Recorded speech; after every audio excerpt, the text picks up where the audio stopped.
네, 그럼 지금부터 두 번째 세션을 시작하겠습니다.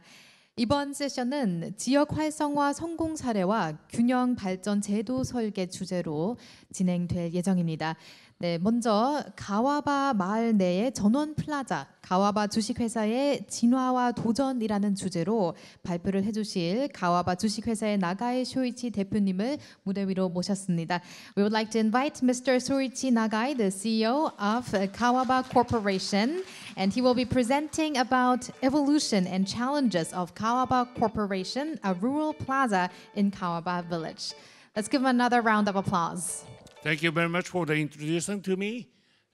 すいません、日本語で話します。田園プラザ川場の永井と申します。与えられた時間がですね、20分ということなので、今日用意した実は原稿はですね、40分間しゃべる用意なので、何箇所か飛ばしますので、資料には詳しく書いてあると思いますので、私の方でスキップをしますので、どうかご容赦ください。川場村っていうのはですね、群馬県っていうところにありまして、国道もないし鉄道もない村でございまして、人口は約今3200人です。で、3つのキーワードということで、すみません。最初にですね、この農業プラス観光っていう施策を昭和50年代、1980年代の初頭に打ち立てまして、その後にですね、東京都の世田谷区という今人口約93万人、川場村の行政と比べると300倍の自治体と相互援助協定っていう都市と農村の交流のモデル事業を日本で最初にやった村でございます。で、次にその集大成として私が今社長を務めている田園プラザ構想っていうのを始めました。で、場所は群馬県、日本の本州の真ん中、これ見えないか、レーザーポイントが見える。本州の真ん中にありまして、東京からですね、約直線距離で150キロぐらいです。で、まだ村でございまして、人口推移を見ていただくと分かるんですけども、1980年代にまではぐぐっと減ったんですけども、80年後半からですね、実は人口減少が非常に緩やかなカーブになってまして、日本の総務省が発表した消滅自治体に川場村は入っていません。で、これは後で事情は説明いたします。で、最初にやったのが、旧 SL ホテルって言って鉄道はないんですけども、機関車を川場村に持ってきまして、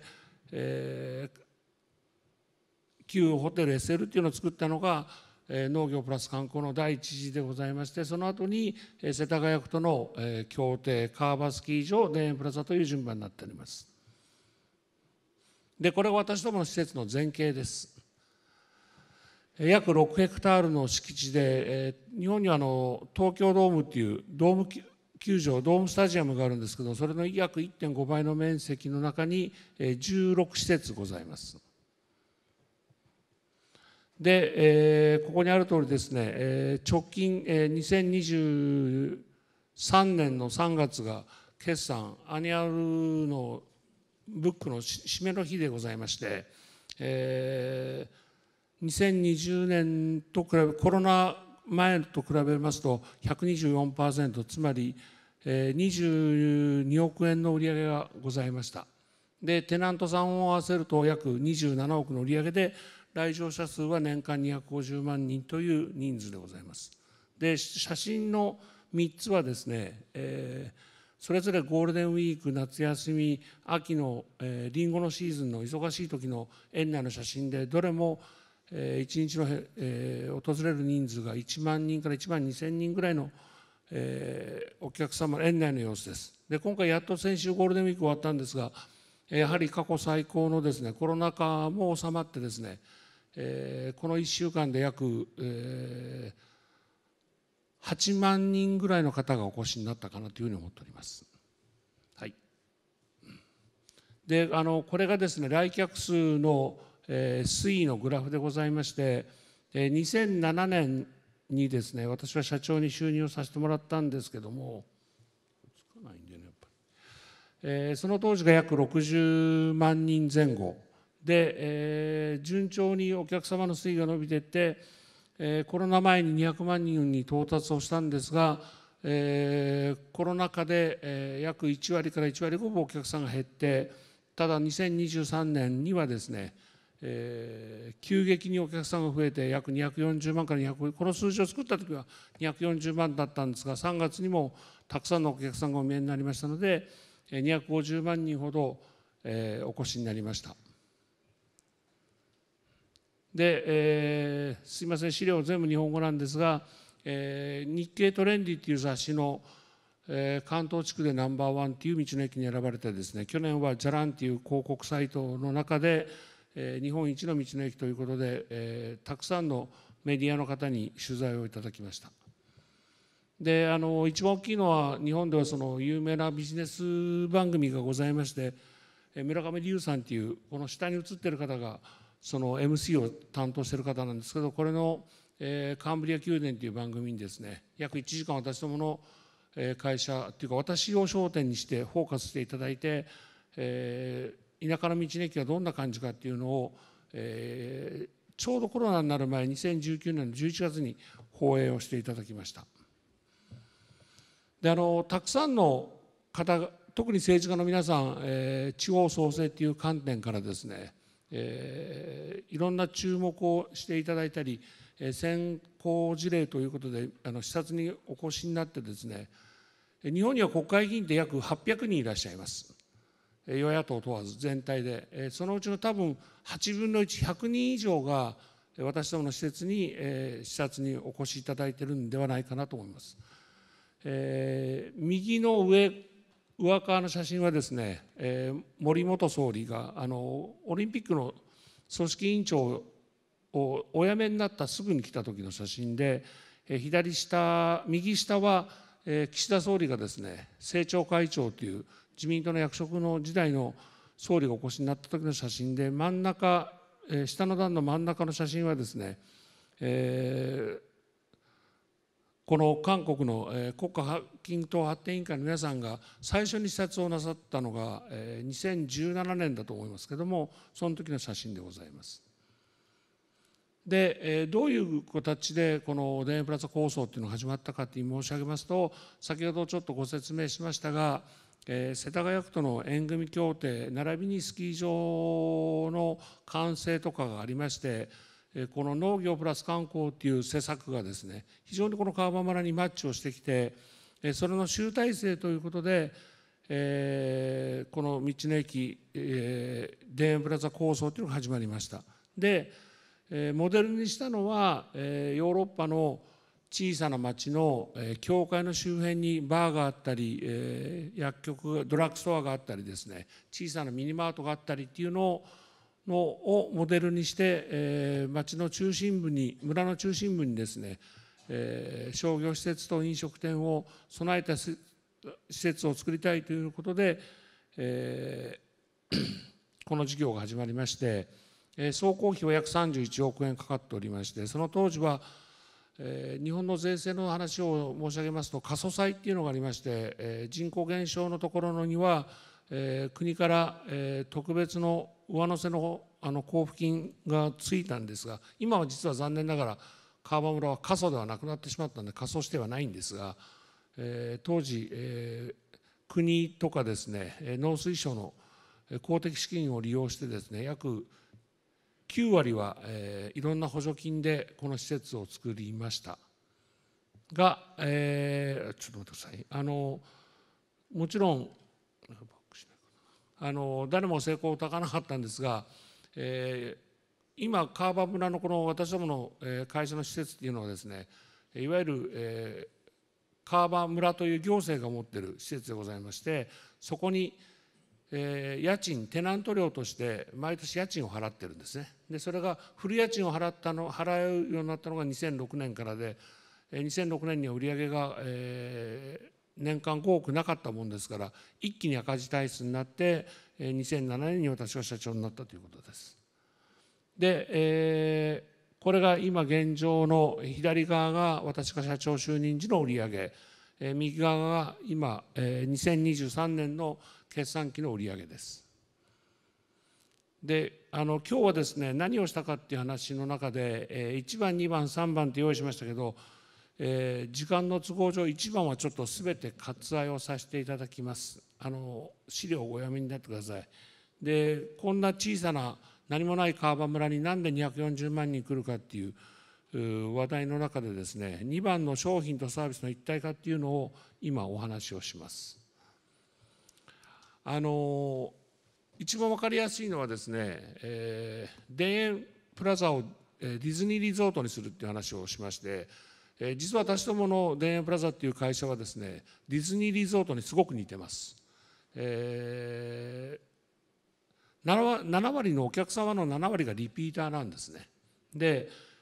そのうちの半分、つまり240万人来てるとすると、120万人ぐらいの方が年5回以上来るというコアなハードリピーターです。で、ここに書いてある通りですね、商品でも何でも、誰が見てもちょっと変わってるなとか今年少し進歩したなっていうのを常に心がけるようにしています。で、右と左が、ビフォーアフターなんですけども、同じソフトクリーム1個でも可愛くなったねとか、例えば、左側の下の改装前の時も約6000万ほど売り上げがあったんですけども、あえて、2.5 坪のお店をですね、巨大な莫大なお金をかけて、あたかも、東京都心にある洋服のブティックのようなソフトクリーム屋さんにしたりしました。で、もう一つはですね、3000人の村だからこそ、徹底した各レストラン、ショップでですね、最高級のもてなしをしましょうっていうのが私どものコンセプトです。ですから思いつきで商品を作ったり、食事の特にクオリティに関してはですね、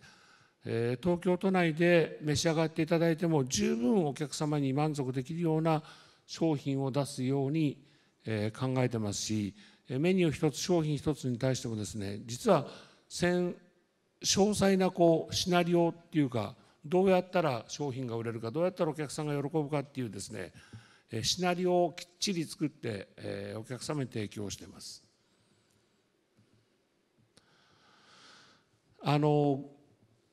日本ではですね、特に地方でそれぞれのいろんな商材があったり食材があったりしてですね、それをそのまま出そうといういわゆるイタリアから始まったスローフードの意味合いをとって地産地消っていう話を皆さんなさってるんですけども、地産地消をやるとですね、その地域でしか食べられないものをそのまま無理やり押し付けるようなことをするとですね、なかなかお客さんってやっぱりその反応が鈍かったりっていうこともありましてですね、実は私イタリアによく行くんですけども、イタリアのピアモンテっていうところに行くとですね、北部のイタリアですけども、トマトソースのパスタってほとんど出てこないんですね。なぜかっていうと、ピアモンテは常にバターと塩のソースのパスタしかなくてですね、イタリアって15州だったかな、15地域あって、全部その各地域ごとにその料理とか定番料理が決まっているようなところだというふうに聞いてますが、私も日本はやっぱり狭いもんですから、特に私どもの施設は首都圏、東京、埼玉、神奈川のお客さんが7割お越しになりますので、その方たちにターゲットを当てた商品作り、サービスを展開していかないといけないのかなというふうに思っています。で、写真のですね、左側はですね、実はその小さな村なんですけども、スイーツショップなんですね。ケーキとかパイとか、少し高級なものを売ってる、ワンランク上のショップなんですけども、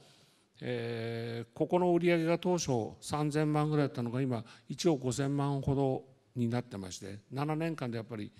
その相当お客さんから評価をいただいているので、今日の写真に入れさせていただきまし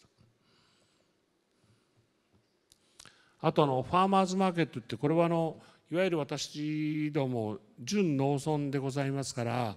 準農村に来てお客さんがですね、何を買っていくかというと、やっぱり地域で採れたそのシーズンごとの野菜や果物であるんですね。でそれを売るお店でございまして、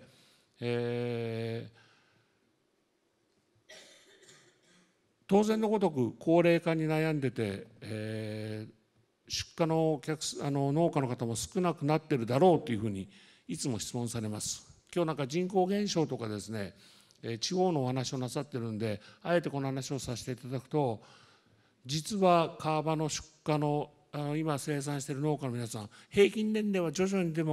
にですが上がってますが、決して農品者農家の皆さんがこのままいくと後継者がいなくなるという心配はほぼありません。なぜかというとですね、商品が売れるもんですから、例えば川場村に移住してきた方、例えば川場の男性と結婚して川場に住むようになった奥様とかがですね、義理のお父さんお母さんに聞いて野菜を作ったりりんごを作ったりいちごを作ったりっていう方が随分いらっしゃいまして、農家の皆さんのやる気がそのまま地方経済の波及効果につながっているっていうのが川場村のすごくいい例だというふうに思っております。でですね、これあえて収入の話をしますけども、今約300人ぐらいの農家の登録者数がいてですね、実質動いている方は250名ぐらいです。で農家のほとんどの方が、専業農家じゃなくて、いわゆる第二の人生の農家の方が多いです。どういう方かっていうと、例えば銀行にお勤めだったとか、国の機関にお勤めだったとか、一般の会社に勤めた方が定年退職なさって家の近所に、畑とか、果樹園があるもんですから、そこで生産を年金をもらいながらしてるっていう方が多くてですね、去年は100万円以上うちでお支払いした方が97名いて、なんと200万以上稼いだ収入があった方がここにある通り41名です。で去年は初めて1000万を超える収入の農家の皆さんがですね3名ほど現れました。でこれはそのお店の中をですね、構造は直せないので棚がどうしても足りないということで、棚を特注してデザインをしてですねリノベーションした改装前と改装後の写真でございます。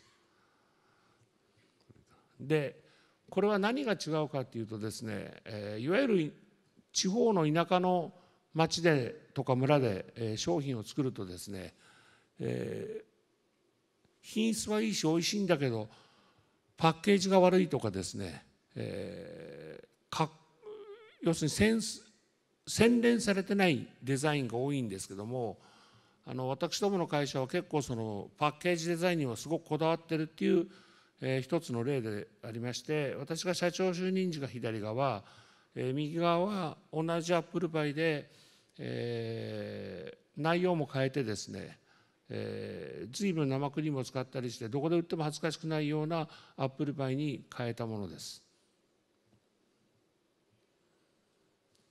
で、先ほどもちょっとお話ししましたけど、なぜディズニーランドにしたいかとかですね、ディズニーリゾートにすごく似てるっていうのはですね、やっぱりその来てくださるお客さんが笑顔で帰る、あここいいねっていうオンリーワンっていう概念をですね、ここでしかない川場にしか来ないと買えないとか楽しめないっていうことを意図的に随分作っております。ですから、マーケティングっていう手法とですね、ここには書いてありませんけども、実はターゲティングっていうことを考えてまして、誰に対して物を売るのかとかですね、誰に対してこの商品とかこのメニューを提供するのかっていうのを非常によく考えているお話でございます。で、いわゆる全部数値化をしてですね、例えばメニューを作ったり、そんなこともしておりますし、ネーミングはすごく大事だっていう話とかですね、ということを社員とともに常に考えております。これはちょっと飛ばします。で、今私どもですね、ただものを、レストランを経営して飲食店を経営して、物販をしているだけじゃなくて、できるだけ園内でオンリーワンの商品を作ろうということで、もともとクラフトビール作ってたんですが、私ども今アメリカの28州でビールを売ってたりですね、生産量を今増やしまして、コロナ禍でございますけれども、約5億円ほど設備投資をして新工場を作ってですね、今ビールの生産量を、約4倍に引き上げまして、新しくビールの生産工場を拡大したところです。で、あとはですね、川場村酪農農家が7軒あるんですが、もともと私どもヨーグルトを作ってまして、ヨーグルトだけで年間約2億円近く商品を売ってたんですけども、フレッシュチーズをどうしても作ろうと思いまして、なぜフレッシュチーズかっていうと、イタリアとかフランスから輸入してもですね、品質面で絶対勝てるのはフレッシュチーズなんですねと私は信じております。で、例えば今日も OECD の先生いらっしゃいますけども、日本でチーズを作ろうとすると大体皆さんセミハードとかハードチーズを作る傾向が強かったんですが、多分イタリアとか、フランスで牛が食べてる餌がですね、日本にはありえなかったり環境が違ったり、どうしてもその原料自身が日本では調達ができない。ただフレッシュチーズですと、フランスの牛とかイタリアの牛にも品質的には負けないという自負があったものですから、あえてフレッシュチーズを作っております。でチーズも、今5種類、ここには4種類しか載ってませんけども、ブッラータ・ストラッキーノ、リコッタ、モッツァレラを作ってて、多分このストラッキーノというチーズは、日本で作ってるのはうちだけだと思います。で、あとは川場村っていう小さな村ですけども、客単6000円とか1万円のイタリアンのレストラン、予約しか取れないレストランをやったりですね、をしてました。この辺はデザインにすごくこだわるっていう話をしてるんですけどもの一例です。で、最後にまとめをしますとですね、私は特に川場村っていうのは、地方行政、つまり川場村という自治体と共にあるということを考えてまして、地方創生の鍵はその地域における経済波及効果、実質的な経済波及効果、先ほどちょっとファーマーズのお話をしましたけども、農家の皆さんに収入があったり、雇用の場所があったりということが特に大事じゃないかなというふうに思っています。で、村とか住民の方にどうやったら還元できるか、この利益をということを考えて、毎日の仕事をしております。で、地方創生の原点は川場にあるっていうのは、日本の安倍政権以下のですね、地方創生っていうのが基本政策の一つになってまして、これは自民党の地方創生部会で常に地方創生の原点は川場にあるというふうに言われているという一例でございます。で、最後に、今までちょっとまとめきれないんですけども、私どもやっぱりその点で捉えないで面で捉えるような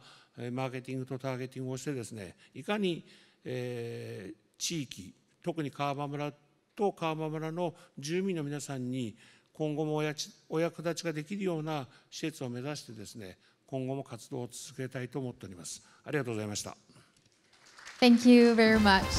네, 연간 200만 명의 관광객이 찾는 명소로 변신한 이 가와바 마을의 성공적인 사례를 잘 들어봤습니다. 네, 흥미로운 발표를 해주신 나가이 쇼이치 대표님께 다시 한번 따뜻한 박수 부탁드리겠습니다.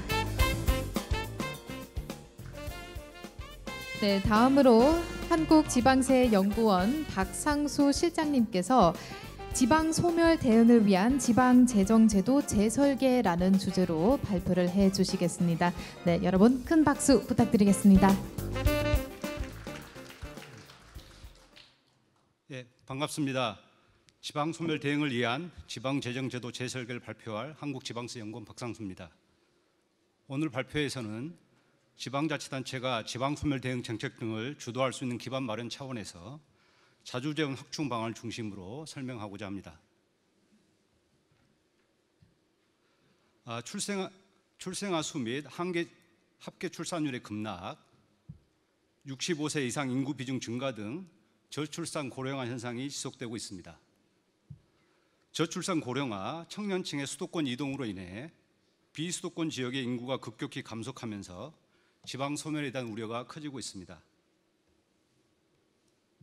하지만 수도권 지역에서는 인구, 지역 내 총생산이 절반을 상회하는 등 수도권 쏠림 현상이 나타나고 있고, 우리나라의 수도권 집중도는 OECD 평균보다 상당히 높습니다. 경제력 격차를 완화하는 역할을 지방재정이 담당하면서 수도권의 예산 비중은 40% 수준으로 지역 내 총생산 비중인 53%보다 낮습니다. 재원별 수도권 비중을 보면 지방세와 세액 수입 등 자체 수입 비중이 56%이고 지방교부세와 국고보조금 등 이전 수입 비중이 30%입니다. 이전 수입보다 자체 수입에서 수도권 집중이 더 높습니다. 하지만 2003년 이후 최근까지 추세적으로 보면 자체 수입 비중은 55% 선에서 등락을 보이고 있으나 이전 수입 비중은 21%에서 30%로 증가했습니다. 인구, 경제 등의 수도권 쏠림 현상에도 불구하고 자체 수입 비중이 일정 수준을 유지하는 것은 2010년대 들어서 재정 불균형을 해소하기 위해 지방세를 재정 격차 완화 수단으로 적극 사용했기 때문입니다. 우리나라 헌법, 지방자치법 등에서는 지역 균형 발전과 재정 불균형 해소를 국가 책무로 규정하고 있습니다. 헌법 제123조 제2항에서는 국가는 지역 간의 균형 있는 발전을 위하여 지역 경제를 육성할 의무를 진다라고 명시하고 있고요. 지방자치법 제136조에서는 국가와 지방자치단체는 지역 간 재정 불균형을 해소하기 위하여 국가와 지방자치단체 간, 지방자치단체 상호 간에 적절한 재정 조정을 하도록 노력해야 한다고 하고 있습니다. 2000년대 중반 이후 인구, 소득, 성장 등 사회적 경제적으로 수도권과 비수도권 간 불균형이 확대되면서 지역 간 세수 격차 완화는 세제 개편의 주요 영향 요인이었습니다. 2005년에는 부동산 보유세제 개편으로 신설된 종합부동산세를 지방재정의 균형 발전을 위해 자치단체에 전액 교부하였습니다. 2010년에는 지역경제 활성화 및 지방세수의 확충을 위하여 부가가치세 5%를 지방세로 전환하여 지방소비세를 신설하였습니다. 지방소비세 배분은 재정 불균형을 완화하기 위하여 민간 최종 소비 지출에 지역별 가중치를 적용하여 안분하였으며 서울, 인천, 경기는 지방소비세의 35%를 지역상생발전기금에 출연토록 하였습니다.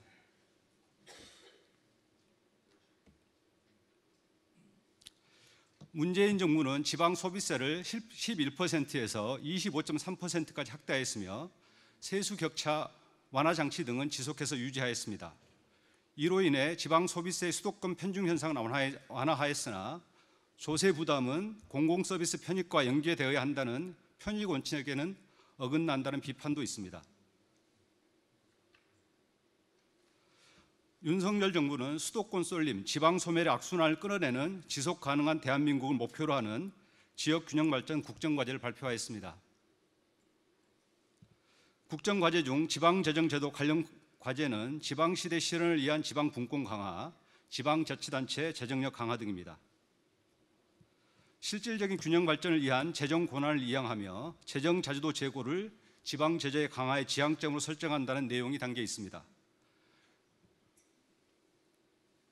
지역균형 발전 과제는 재정 자주도 제고와 지방 소멸 대응에 맞춰져 있습니다.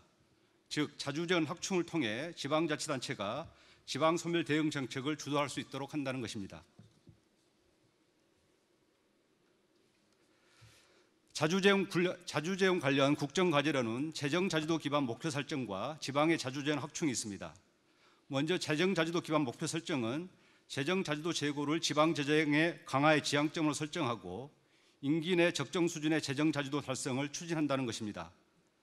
다음으로 복지 확대 등으로 증가하는 지방 재정 수요를 충족하기 위해 지방 자주재원을 확충한다는 것입니다.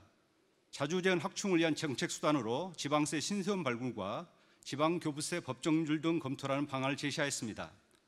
본 연구에서는 지방세 신세원 발굴을 지역자원시설세 확대로, 지방교부세 등 법정률 검토를 국세의 재원 조정을 통한 자주재원 확충으로 구체화하였습니다. 먼저 지역자원시설세 확대입니다. 지역자원시설세는 비수도권 비중이 81%에 달하는 비수도권 지역의 세원입니다. 왼쪽에서 보시는 것처럼 지역별 전력 초과 생산 비율을 보면 서울, 경기 등 수도권 지역은 발전량보다 소비량이 훨씬 많지만 충남, 전남, 경북 등은 소비량보다 판매량이 훨씬 많습니다. 비수도권 지역은 환경 비용을 부담하고 있는 것입니다. 따라서 지역 간 상승률인데 이염시설의 사회적 반영 등을 위해 화력 및 원자력 발전량 등에 부과하는 지역자원시설세를 확대할 필요가 있습니다. 다음으로 국세의 재원 조정입니다. 2023년 부동산 경기 침체 등으로 취득세와 재산세 감소, 2022년 세법 개정으로 인해 종합부동산세, 소득세와 법인세에 연계된 지방소득세도 감소하는 등 지방재정 여건이 악화하고 있습니다. 또한 농어촌 특별세 일몰 기한이 2024년 6월 30일입니다. 이러한 배경 하에서 지방세 특성이 있고 지방재원으로 사용되고 있는 농어촌 특별세, 주세, 개별 소비세, 담배분 이양을 검토하였습니다. 농어촌 특별세, 주세 등은 균형 발전, 안전 등 특정한 용도로 재원이 운영된다는 점에서 목적세 성격을 지니고 있습니다. 농어촌 특별세의 세수 규모는 2021년 기준 9조 원이며 농어촌 구조 개선 특별회계 재원입니다. 주세의 세수 규모는 3조 원 수준이며 국가 균형 발전 특별회계 재원입니다. 개별 소비세 담배분은 2조 원 수준이며 소방 안전 교부세 재원입니다. 지방자치단체가 지역 특성에 맞는 정책 추진을 위해서는 자주재원 확충이 중요하고 자주재원 확충을 위해 지방재원인 주세 등을 특정 보조금에서 일반 보조금으로 교부할 필요가 있습니다. 농어촌 특별세는 농어촌 경쟁력 강화, 농립어업일의 복지 재원이며 농어촌 특별세 사업 계정의 84.3%가 균투회계 등으로 전출되고 있습니다. 상당 부분 원래 도입 취지는 상당 부분 달성을 했고 대부분의 재원들이 타 계정으로 지금 전출되고 있는 상황입니다. 또한 국세뿐만 아니라 지방세에도 부과되고 있습니다. 따라서 농어촌 특별세 지방세분은 지방세로, 국세분은 일반 보조금으로 전환하는 것을 고려할 필요가 있습니다. 균투회계 재원으로 사용되고 있는 주세는 지방세나 일반 보조금으로 전환하는 방안을 모색할 수 있으며 개별 소비세 담배분은 소방안전교부세 비율을 현행 45%에서 확대하는 것입니다. 농어촌 특별세, 주세의 자주제한 전환 과정에서 재원의 통합적, 효율적 운영을 위해 지역균형발전기금 또는 교부세, 신설을 모색할 필요도 있습니다. 지역상생발전기금, 종합부동산세, 주세, 농어촌 특별세를 재원으로 하는 약 15조 원 규모의 지역균형발전기금을 신설하여 특정 보조금이 아닌 일반 보조금으로 지방에 교부하는 것입니다.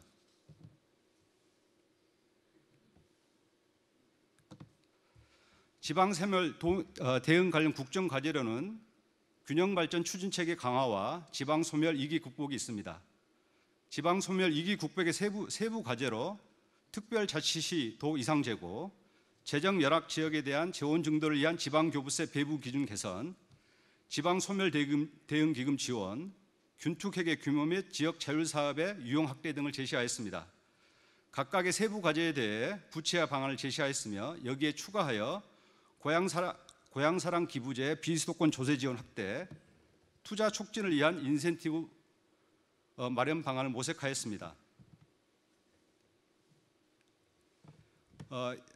왼쪽에서 보시게 되면 자치단체가 부과 징수 업무를 수행하고 있는 부담금 규모가 있습니다. 약 환경 개선 부담금이 한 8,400억 정도가 되는데요. 특별자치도 재정 특례 방안으로 환경 관련 부담금의 부과 징수 주체와 이용 주체가 달라 발생하는 행정적 비효율을 완화하기 위해 부담금을 지방세로 전환하는 것입니다. 이와 관련해서는 특별자치도에서 먼저 시범 실시를 할 필요가 있는 것 같습니다. 지금 지방소멸 대응 기금과 관련해 가지고 한 1조 원 정도의 지금 재원이 지금 있습니다. 이것과 관련해 가지고 지방 소멸 및 지역 인구 감소 대응 목적인 지방 소멸 대응 기금의 배분 방식을 바꾸는 것입니다. 현재 지방 소멸 대응 기금은 인구 감소 지역이 처한 사회 경제적 차이에 대한 고려 미흡, 지자체 사이의 과다한 경쟁 유발 및 연계 협력 유인이 미약하다는 부정적 평가가 있습니다. 이를 개선하기 위해 인구 감소율이 높고 인구가 적은 지역에는 차등 지원이 아닌 정액으로 배분하고 지자체 간 협력과 상생을 통한 공동 인구 정책 사업을 유도하기 위해 지역 협력 계정을 신설하는 등 기금 배분 및 운영 방식을 개편하는 것입니다. 셋째, 균형 발전 역할을 강화하는 방향으로 군투격의 개편입니다. 2023년 기준 국가균형 발전 특별하게는 약 13조 원 정도 수준이고요. 이 중에 한 지역 자율 계정이 한 2.6조 원, 한 20% 수준입니다. 그리고 지역 지원 계정이 한 10조 원, 77.5%고요. 그 다음에 제주 특별자치 계정, 세종 특별자치시 계정들이 있습니다. 균투회계와 관련해 가지고 여러 비판들이 있는데요. 균투회계 사업은 지역 지원 계정 위주의 예산 편성, 균투회계 사업이 일반 국고 사업과 차별화되지 않는다는 점, 시도별 지출 한도가 공개되지 않는다는 점, 지역 자율 계정의 실 집행률이 낮은 사업이 상당수 있다는 비판을 받고 있습니다. 따라서 균투회계는 지역 자율 계정 규모를 확대하고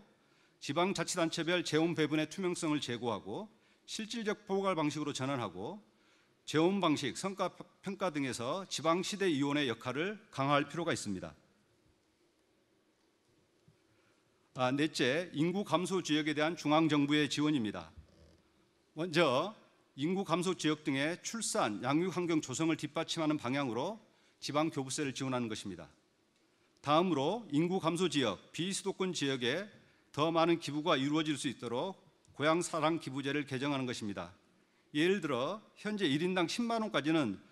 전액 세액 공제를 해주고 있는데 인구 감소 지역에는 세액 공제를 한 20만 원, 30만 원 정도로 더 확대할 수 있습니다. 이는 열악한 지방 재정에 도움을 준다는 고향사랑 기부제의 도입 목적에도 부합됩니다. 마지막으로 인구 감소 지역의 투자 촉진을 위해서는 미국 기회특구를 참고한 조세 지원 제도를 마련하는 것입니다. 기업의 지방 이전 및 투자 촉진 수단인 기회발전 특구는 인구 감소 지역 투자 유치에는 제한적일 것으로 보입니다. 왜냐하면 기회발전 특구는 수도권이 아닌 지역에 대한 기업의 대규모 유치를 위하여 지정된 지역이며 사회 경제적 요건을 고려할 때 인구 감소 지역이 기업의 대규모 유치 입주로는 한계가 클 수밖에 없습니다. 미국 기회특구 조세 지원 제도는 낙후 지역 및 저소득 지역의 민간 자본 유치를 위해 양도소득세를 지원하고 있습니다. 인구 감소 지역 투자 유치를 위한 양도소득세를 지원하는 방안을 검토하여서 인구 감소 지역에 좀 투자가 일어날 수 있도록 지원할 필요가 있습니다. 오늘 발표에서는 지방자치단체의 자주재원 확충을 위해 지방재원에 활용되고 있는 주세 등의 재원 사용 방식을 특정 보조금에서 일반 보조금으로 전환하며 인구 감소 지역에 대한 중앙정부의 지원을 위해 조세를 적극적으로 활용하자는 방안을 제시하였습니다. 끝까지 경청해 주셔서 감사합니다. 네, 감사합니다. 한국지방세연구원 박상수 실장님의 발표였습니다. 네, 지방 소멸의 원인과 현황에 대해서 짚어주시고 또 대응 방안을 상세하게 소개해 주셨습니다. 다시 한번 큰 박수 부탁드리겠습니다. 네, 그럼 이제부터 패널 토론을 준비하도록 하겠습니다. 저희가 무대를 세팅하는 동안에 제가 참여자분들을 좀 소개해 드리도록 하겠습니다. 네, 이번 토론의 좌장을 맡아주실 청주대학교 손희준 교수님, 그리고 두 번째 세션의 연사분들이신 가와바 주식회사의 나가에 쇼이치 대표님, 한국지방세연구원의 박상수 실장님, 그리고 토론의 패널로 참여해 주실 분들은요, 동경농업대학교 미야바야시 시게유키 교수님, 네, 일본 자치체 국제화협회 이나가키 히데아키 차장님, 한국지방세연구원 김필원 지방세연구실장님, 한국지방행정연구원 신두섭 실장님, 네, 그리고 경기연구원 이현우 연구위원님께서 네, 참여를 해 주시겠습니다. 네, 이제 천천히 무대로 올라와 주셔도 될 것 같습니다. 네, 그럼 지금부터는 좌장님이신 손희준 교수님께 진행을 부탁하도록 하겠습니다. 예, 여러분 소개받은 평주대학의 손희준 교수입니다. 이렇게 중요한 자리에서 제가 사회를 맡게 돼서 매우 영광스럽게 생각하고 오늘의 주제가 지속가능한 지방재정, 특히 지방시대의 균형발전 정책 방향을 모색하기 위해서 일본과 미국 또 우리나라의 케이스 등을 지금 서로 같이 논의하면서 시사점을 얻고자 하는 그런 자리인 것 같습니다. 특히 저희 세션은 그 일본의 기초 단체인 가와바 마을의 그 성공 사례를 통해서 아래로부터의 이러한 지역 경제 활성화 노력이 얼마나 큰 성과를 가져오는지를 배울 수 있었고요. 또 지방세 연구원의 우리 박상수 실장님께서는 지방 소멸 대응을 위해서 지방 재정 제도 전반을 어떻게 재설계할 것인가를 발표해 주셨습니다. 이에 대해서 지금 저희도 시간에 많이 쫓기고 있습니다만 특히 앞 세션과 달리 5분의 지정 토론자를 모시고 있어서 토론자분들의 시간 조절을 좀 부탁드리겠습니다. 가장 먼저 각자 토론자분은 그 소개는 좀 생략을 하고 아까도 말씀 계셨습니다. 일본 동경농업대학의 미야바시 시게유키 교수님의 토론을 먼저 듣도록 하겠습니다. 시간은 한 5분 내외로 좀 줄여주시면 고맙겠습니다. 예, 부탁드립니다. はい、宮林でございます。日本語で失礼いたします。本日お呼びいただきまして大変ありがとうございます。私川場村とは40年間お付き合いをしております。その間におきまして、隣の社長がぐっと大きくしているわけですけれども、行政大変大事なことは、一つの方針を持続的に担保する、しかも持続的につなげてくる。40年間全く揺るがないで、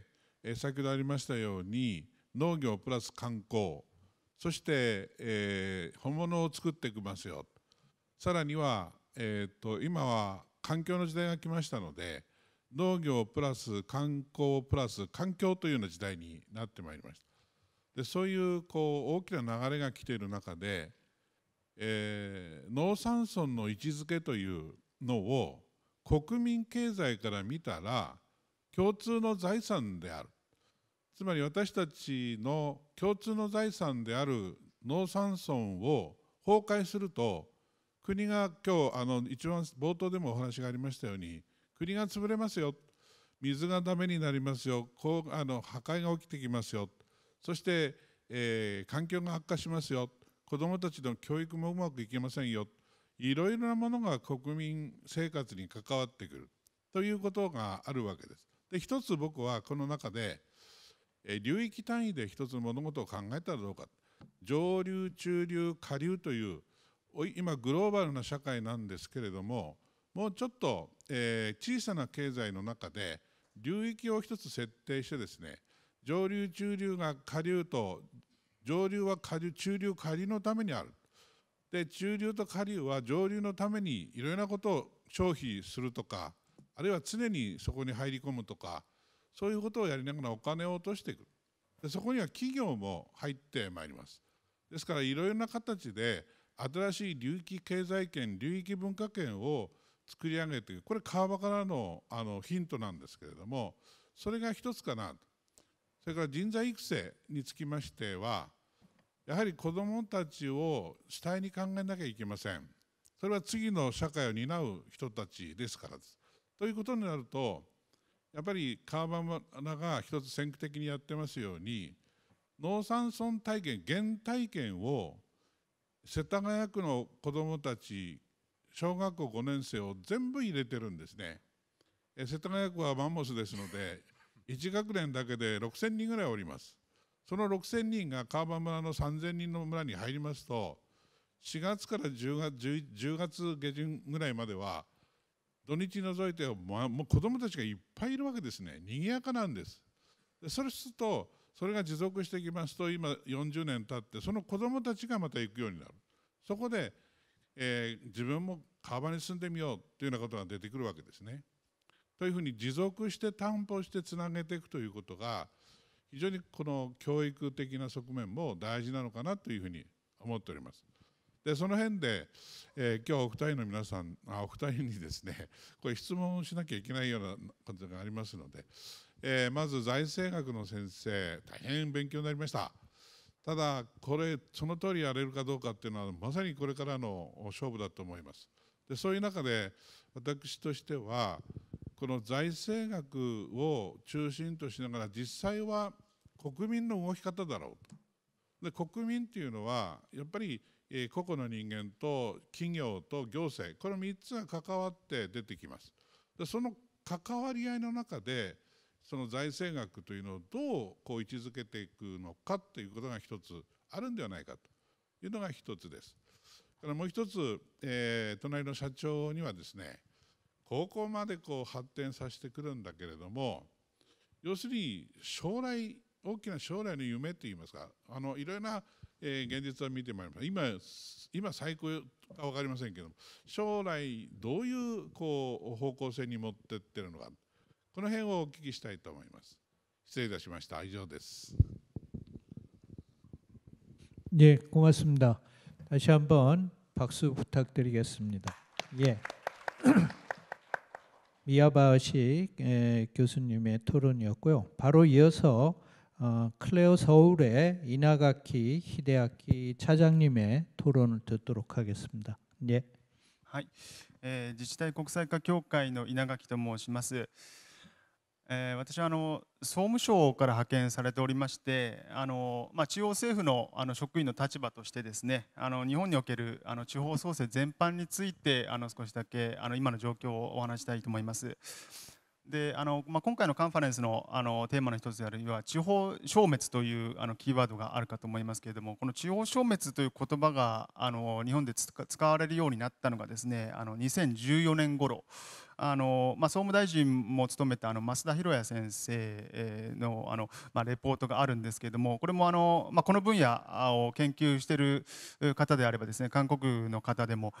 よくご存知の方多いと思いますけれども、いわゆるその増田レポートというのがあって、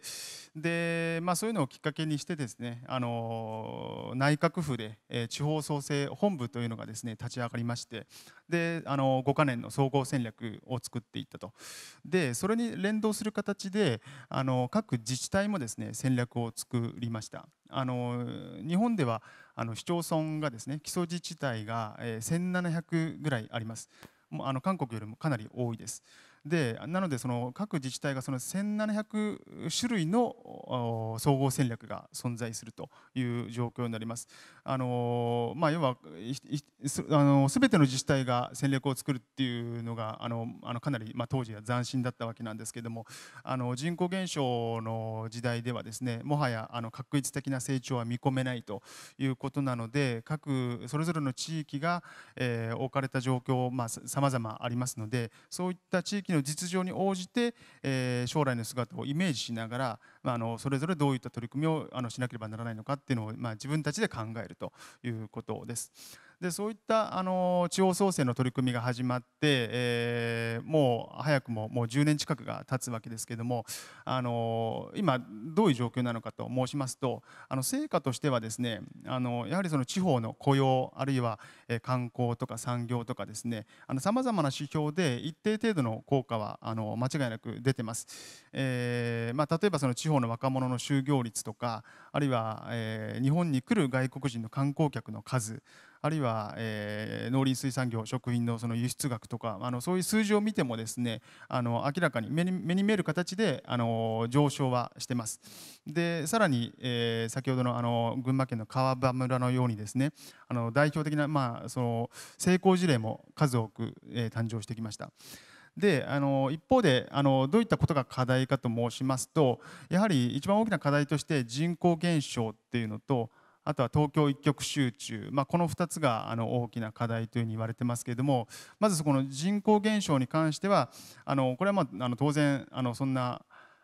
すぐに解決できる問題ではなくてですね、出生率で言えば1.3程度で、高齢化率は今29% 程度ということで、もうこういったその構造的な問題はもう誰にも止めることはできないということなので、我々にできることっていうのはこういったその構造的な変化を少しでも遅らせるとかですね、あるいはその将来的な姿を具体的にイメージしながら、もう人口減少をですねもう前提とした形で、どういった街を作っていくのかっていう、そういったことが求められると。であともう一つの課題であるその東京一極集中に関してはこれは何とか解決しなければならない問題だと思ってるんですが、現状ではまだですねその東京への転入超過というのがですね数字ではまだ解決されてない状況なので、ここはもう少しその地方へのその人の流れを作っていく必要があるのかなというふうに思ってます。で最新の状況を申しますと地方創生の戦略5カ年計画なんですが、2020年からですねまた新しい第2期の計画が始まってます。2020年からで、それがちょうどですねそのコロナが始まりまして、で、コロナでその地方の観光業とかですね地方経済が大きなダメージを受けて、でさらにコロナをきっかけとして国民の意識とかですね行動も変化しました。仕事ではオンライン会議が当たり前になってテレワークも普及してきてあるいはその地方生活への関心もかなり強くなってですね、でそれとともにその企業の意識とか行動も変わってきたと、こういった変化を受けて、これからの一つのキーワードとしてデジタル化ということがあります。デジタル化が急速に進展してですね地方創生の分野でもこういったそのデジタルの技術を活用して、国地方の取り組みをさらにバージョンアップしていくべきだということで、この総合戦略をですねちょうど今年2023年度から新しい計画としてですねリニューアルしました。なので今は2023年度から27までのその5カ年計画で取り組んでいます。でこれを受けて地方でも今総合戦略を改定中という状況でございます。以上です。 예, 고맙습니다. 이나가키 차장님의 토론에 다시 한번 박수 부탁드리고요. 네,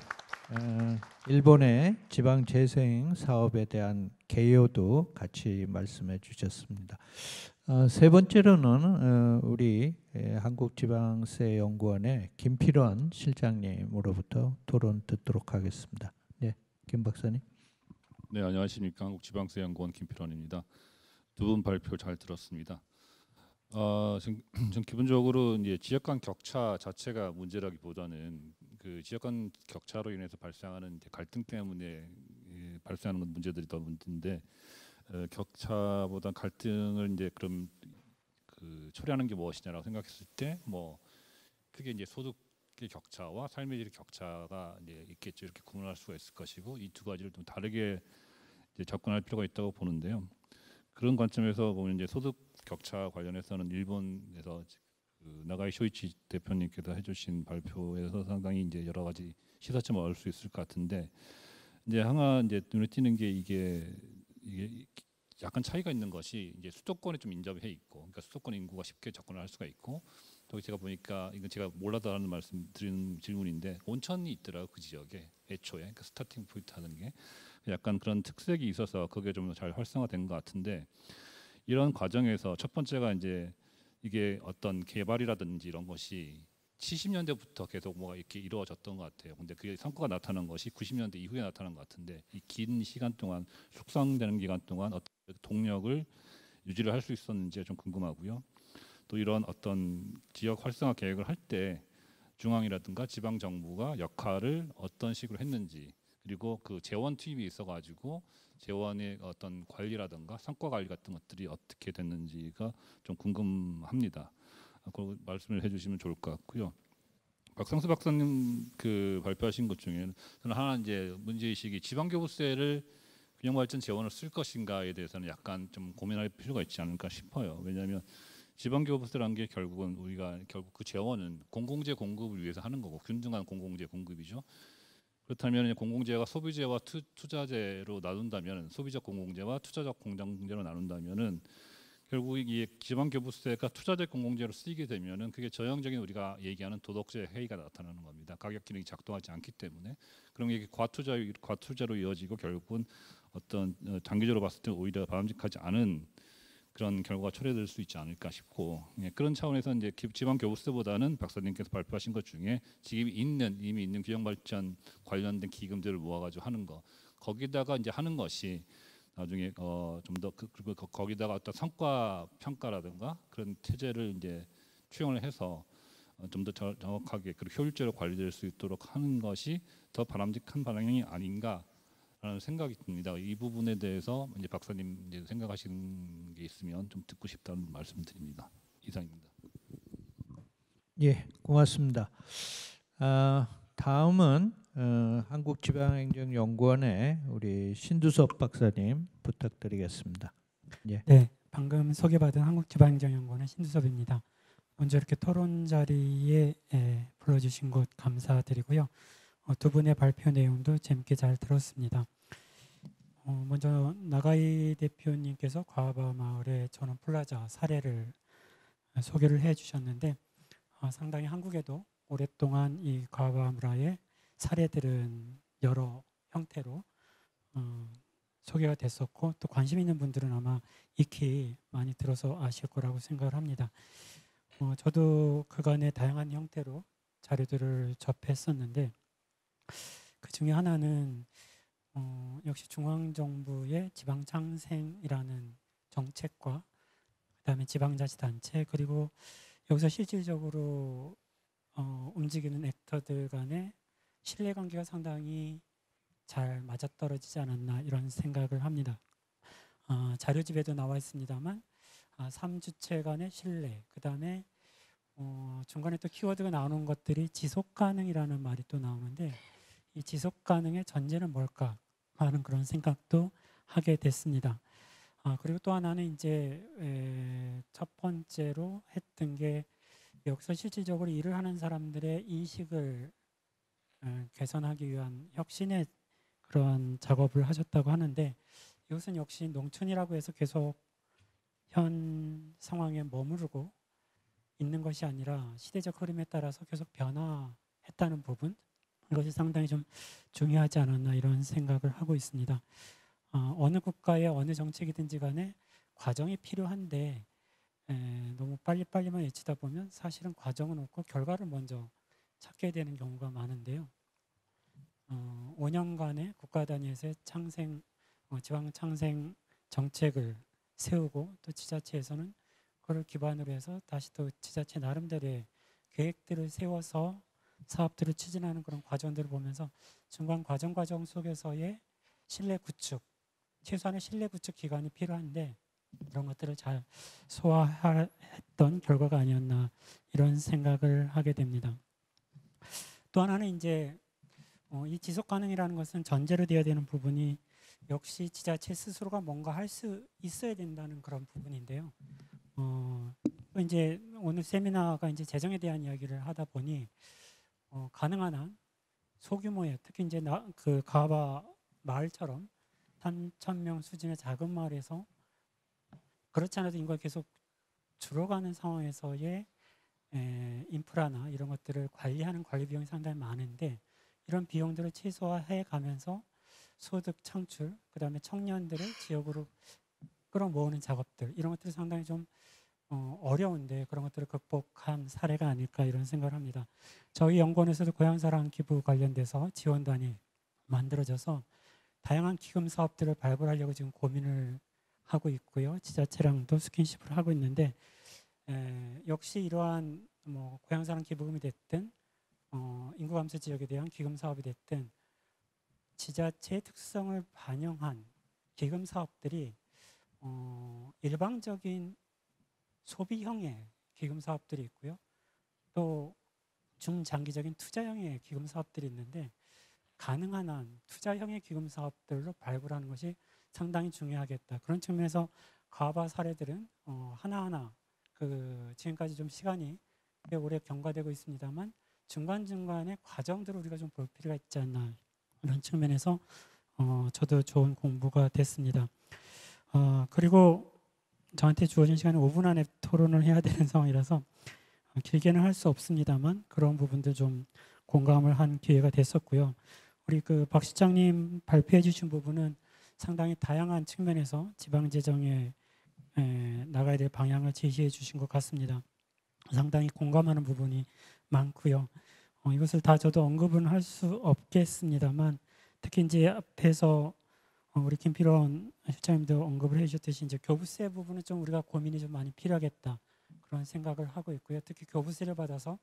국고보조금의 매칭을 상당 부분 또 쓰고 있기 때문에 이런 부분 포함해서 좀 고민이 필요하겠다라는 생각을 했고요. 한 가지만 더 말씀을 드리면 그 지역자원 시설세 관련된 부분에 있어서 이제 과세 확대 부분을 언급을 해주셨는데 저희도 지금 이제 연구하는 부분이 특히 이제 친환경 에너지와 관련된 부분에 있어서의 과세 부분을 어떻게 할 건지 이 부분을 또 고민을 하고 있거든요. 그래서 제가 좀 자료를 찾아봤더니 우리나라가 이제 원자력 관련된 게 2011년에 한 32%의 에너지 충당을 하고 있고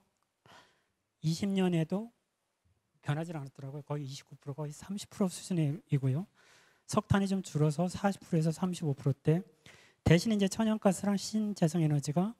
26%, 그다음에 한 6% 정도 이렇게 차지하는 것을 봤습니다. 신재생에너지 비율이 2%에서 이제 6%대로 좀 증가하긴 했으나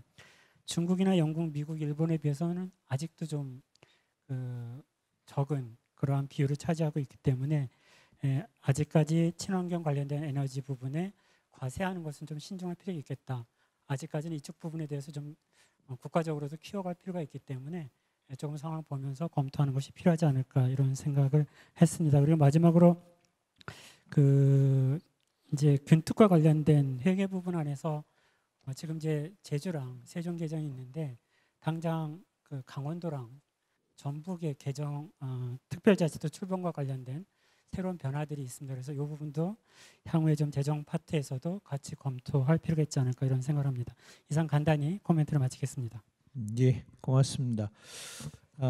저희 지정 토론자분들 중에서 이제 마지막으로 경기연구원의 우리 이현우 박사님께 토론 부탁드리겠습니다. 예. 예, 안녕하세요. 경기연구원의 이현우입니다. 예, 나가이 쇼이치 대표님 그리고 박상수 박사님 두 분 발제 내용 잘 들었고요. 그다음에 내용에서 다양한 많은 내용들을 배우고 알게 됐습니다. 먼저 가하비 마을에 대해서 지방 창생 정책 주요 사례로 지역 활성화 정책에 대해서 연관해서 말씀해 주셨는데 역시 과거에 교과서에서 배웠던 것과 같이 이 사람과 자본과 마케팅 요 세 개 중에 두 개를 형성하면은 사업이 성공이라는 의견들이 있는데 지금 세 부분에 대해서 각자 자본분이라든지 국비, 도비, 그다음에 현비를 통해서 조달을 했고 그다음에 마케팅 쪽에서도 브랜드 개발이라든지 상품 개발 그다음에 판매망 개척이라든지 계절별, 연령별, 그다음에 일일 시간대별 다양한 브랜드화 전략을 통해서 이렇게 했고 사람들 경우에는 이제 의식개혁 활동을 다양하게 했습니다. 좀 두 가지 정도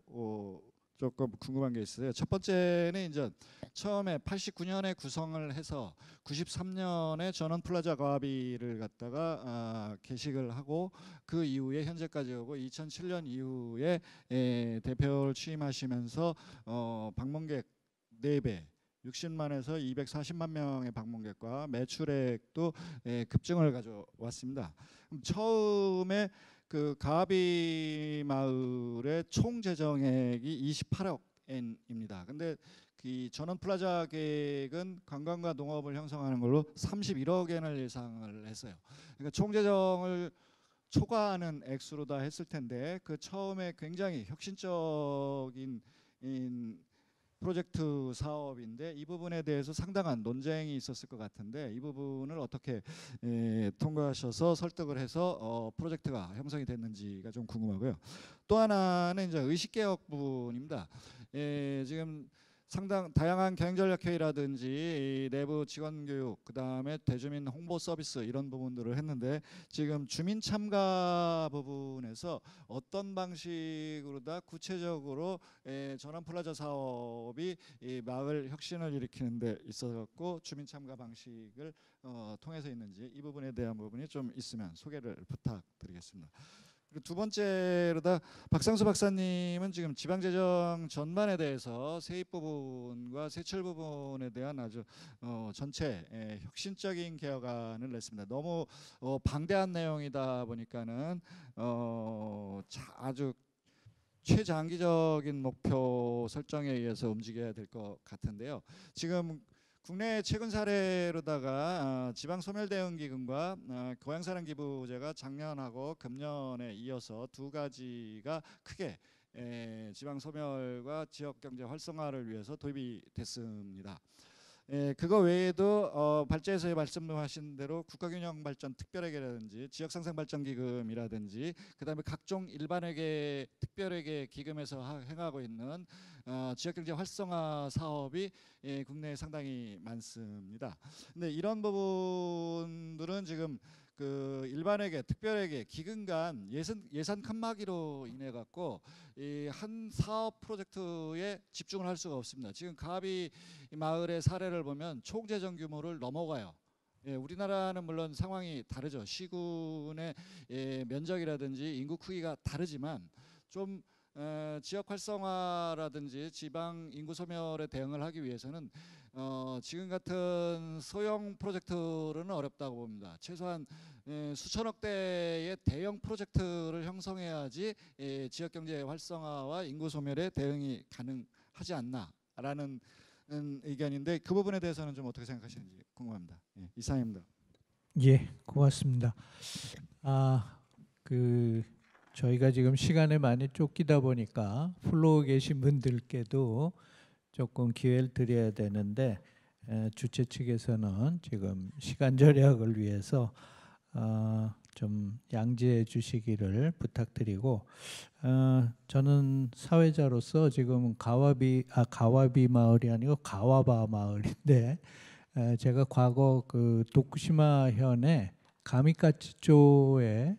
이로도리 주식회사를 방문한 적이 있습니다. 그래서 핫바라고 하는 그 아이템을 가지고 크게 성공한 대표적인 동네였는데 이번에 우리 나가이 선생과 상당히 비슷한 입장에 있는 분이 요코이시 이상이라고 그쪽에서도 그런 노력을 한 것 같습니다. 그래서 중요한 것은 실질적으로 이렇게 아주 기초 단위에서 자생적인 노력을 통해서 이렇게 지역 경제 활성화하는 그 힘, 그것이 지역의 어떤 리더십도 대단히 중요하지만 주민들과 어떻게 연계 협력을 해서 같은 마음으로 할 수 있을까, 그 부분이 제가 봤을 땐 가장 핵심이 아닐까. 그래서 하나 질문을 드리고요. 우리 박 실장님께는 질문 생략하고 발표하신 두 분에게 지금 토론자분들께서 질문하신 거 또 발표하시면서 조금 부족했던 점 보완하시라고 한 2, 3분씩 기회를 드리고자 합니다. 먼저 가와바의 나가이 선생에게 한 3분 정도 박 실장님께도 드리도록 하겠습니다. 먼저 그럼すみません、ご質問にじゃあ、質問されたことについて宮林先生から将来の夢はということで、今来てくださるお客さんからも指示されてますが、今製造業の売り上げが約4割近くまで上がってきたんですが、なんとかしてですね、クラフトビール、チーズ、ヨーグルト、の第4の柱を立ててですね、大体会社の売り上げの半分以上を製造業にしたいなというふうに思ってます。もう一つのご質問の中でですね、住民の説得どうしたかって言われたんですが、私ももともともう2008年からですね、11年から家族は実はアメリカに全部住んでて、あんな半分しか村にいないやつが経営なんかできるかって言われてたんですが、実はですね、これ金銭が回り出すと皆さんすごく納得してくださるんですね。要するに収入が増えてきた、例えば雇用が私どもの施設だけでも今150名ぐらい生まれてますので、こうさっきですからこう地方創生の鍵はその地域経済、その地域の中の実質的経済波及効果だって話をしたんですけども、まさしくその可処分所得が増えるとか増えないっていうことで誰も文句を言わなくなったっていうのが説得はですからあんまりしてません。はい、以上です。예, 뭐니 뭐니 해도 머니가 제일 중요한 것 같습니다. 네, 박 실장님. 예.